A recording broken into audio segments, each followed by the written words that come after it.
Welcome to off the record. Guntur corporation రాజకీయాలు రసవత్రంగా మారాయి. మేయర్ కావటి మనోహర్ నాయుడు రాజీనామాతో ఇన్ఛార్జ్ మేయర్ పదవికి పోటీ పెరిగింది. మేయర్ ఎంపిక ప్రక్రియ ఎన్నికల కమిషన్ ఆదేశాల మేరకు జరగాల్సి ఉండటంతో అప్పటి వరకు ఇన్ఛార్జ్ మేయర్ బాధ్యతలు నిర్వహిస్తారు. అయితే ఇక్కడ ఇద్దరు డిప్యూటీ మేయర్లు ఉండటంతో ఇన్ఛార్జ్షిప్ ఎవరిని వరిస్తుందనే ఉత్కంఠ నగర ప్రజల్లో నెలకొంది. ఇందులో ఒకప్పుడు ఇద్దరు వైసీపీకి చెందినవారు కాగా ఇప్పుడు ఒక డిప్యూటీ మేయర్ ఎన్నికల ముందు టీడీపీ తీర్థం పుచ్చుకున్నారు.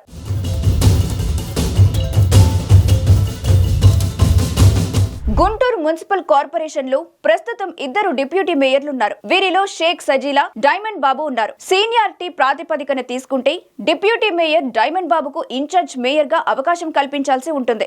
అయితే కూటమి కార్పొరేటర్లు మాత్రం సజీలాను ఇన్ఛార్జ్ మేయర్ గా చేయాలని పట్టుబడుతున్నారు. ఇన్ఛార్జ్ మేయర్ అంశాన్ని ప్రభుత్వ పెద్దల వద్దకు పంపడంతో ఎవరిని ప్రకటిస్తారనే ఉత్కంఠ నెలకొంది. గుంటూరు నగరపాలక సంస్థ అత్యవసర సమావేశం ఈ నెల 20ను నిర్వహించాలని కమిషనర్ పులి శ్రీనివాసులు నిర్ణయించారు. మేయర్ కావటి మనోహర్ నాయుడు రాజీనామా నేపథ్యంలో అత్యవసర సమావేశాన్ని ఏర్పాటు చేశారు. మేయర్ రాజీనామాను కౌన్సిల్లో చర్చించి ఆమోదిస్తారు. తర్వాత నూతన మేయర్ ఎన్నిక కోసం ఎన్నికల కమిషన్ కు జిల్లా కలెక్టర్ నివేదిస్తారు. ఎన్నికల కమిషన్ ఆదేశాల మేరకు నూతన మేయర్ ఎన్నికకు షెడ్యూల్ ప్రకటిస్తుంది. ఈ ప్రక్రియ ముగిసేలోగా కార్పొరేషన్ వ్యవహారాలను నిర్వహించేందుకు మేయర్ స్థానంలో ఇన్ఛార్జ్ గా డిప్యూటీ మేయర్ ను నియమిస్తారు. ఒక డిప్యూటీ మేయర్ ఉంటే ఇన్ఛార్జ్ మేయర్ గా ప్రకటించే అవకాశం ఉంటుంది. కానీ ఇక్కడ ఇద్దరు డిప్యూటీ మేయర్లు ఉండటం, ఒకరు వైసీపీ మరొకరు టీడీపీ తరపున ఉండటంతో ఈ పదవి ఎవరికి ఇస్తారన్నది ఆసక్తికరంగా మారింది.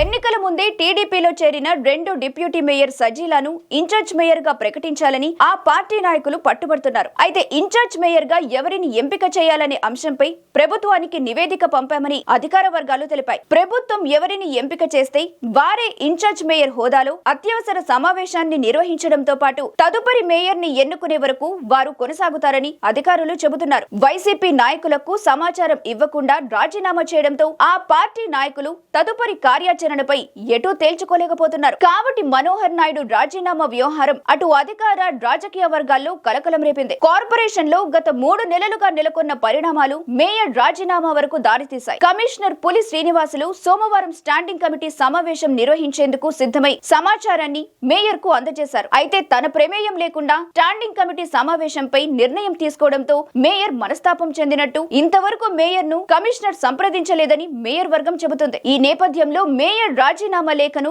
కలెక్టర్ కు పంపుతున్నట్టు ప్రకటించారు.